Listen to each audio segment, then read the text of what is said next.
Howdy, folks. Thanks for tuning in. Hope y'all are doing okay today. I wanted to talk about something that was actually not exactly political today. The new Jason Aldean song, Try That in a Small Town, concerning the riots, not the protests, but the riots that happened through the majority of 2020 and into part of 2021. I don't listen to a lot of new country music. I find a lot of it to be the same uh, rewash or revisited lyrical plays, just pandering to an audience. There's a handful of new country songs that I really like. The majority of it, I'll listen to it once, and then that's kind of it. Being honest, I haven't listened to a new Jason Aldean song in a number of years. But I found out about this one just by listening to podcasts and news and social media and whatnot. And so I gave it a listen. I can't believe this song's so racist. This is terrible. So I listened to it.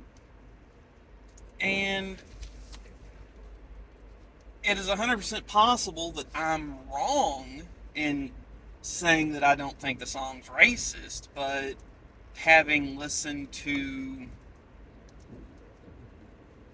lots of music that had undertones in it towards senseless violence, would be the best way I can think of to put it. I don't think that any of that was a call to that. Any of the lyrics in that song was a call to that. I was in the largest city in my state the night that rioting actually popped off. Short version of the story, I was in an emergency room in downtown Louisville with my wife and my son, and we were getting ready to be discharged. My sister-in-law worked as a paramedic, and my wife had been, messaging her like, hey, here's what's going on. We're at the hospital. Here's what they're saying, and just kind of getting a second opinion through the phone. And she said, well, here's what they said. We're getting ready to get discharged. She's like, don't leave. Why? They're rioting. I'm like, oh, well, you just get out of Louisville. We'll be fine. As we walk out into the waiting room, which is where the exit to the parking garage of this hospital is, live on TV, there's a bunch of rioters attempting to flip over an ambulance with people in it. I don't know if it had a patient, but, driver and paramedics. And kind of like, well, we might just need to stay here for a little bit. So then I asked a local cop that was in the hospital guarding the entrance, I'm like, can I get to I-65 without going through that? Pointing to the TV, and he keys his mic, asks a question, and pulls up something on his phone, and he shows me the maps, and he's like, here's where they are, here's where we are, you've got clear streets for the moment, so if you leave, get out of town now. If not, stay here and enjoy the visit. So we jump in the car, and I think we were like 2, maybe 3 blocks away from the rioting, and I had actually driven through the same area in the following weeks during the daytime, and there were windows boarded up, and there were stores that had been vandalized and looted, and stuff had just been tore up. So I remember I was there in part of it, and I've seen the aftermath of all that firsthand. But the interesting thing,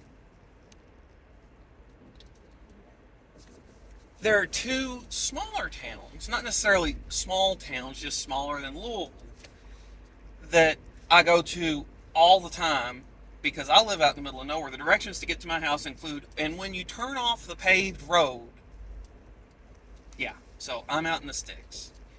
But the towns that I go to, because that's where my friends are, or where my church is, or where I do my shopping, or whatever, there were BLM demonstrations there. There was not a window shattered. There was not a piece of property vandalized. There was not a car that was stopped in the middle of the road. They marched around the city square in both towns, which is where the old courthouse building was, and waved their signs, chanted, spoke their piece, and left. I had no problem with that. Matter of fact, when I was driving through one of the towns and I seen it, they had a sign that said, "Honk if you think Black Lives Matter." I honked. I supported them protesting, exercising their First Amendment right. I have no problem with that. I just didn't like the fact that in a lot of these major cities, there were huge amounts of property damage.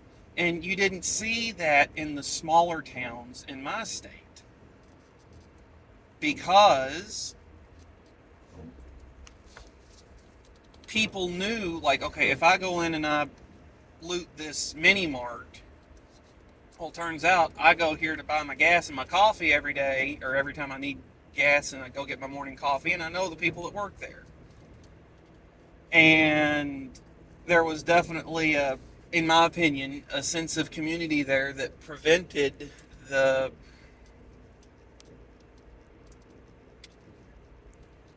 emotional outburst from reaching the tipping point from protest into violence.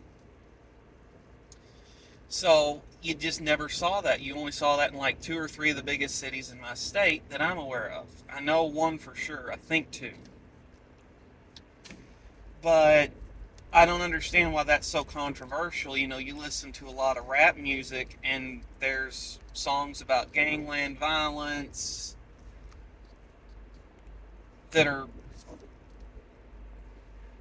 far more explicit in what they're talking about than Jason Aldean just saying, try that in a small town, you won't make it far down the road if you do. We don't tolerate people burning down businesses, stealing from, small business owners, or assaulting random innocent people.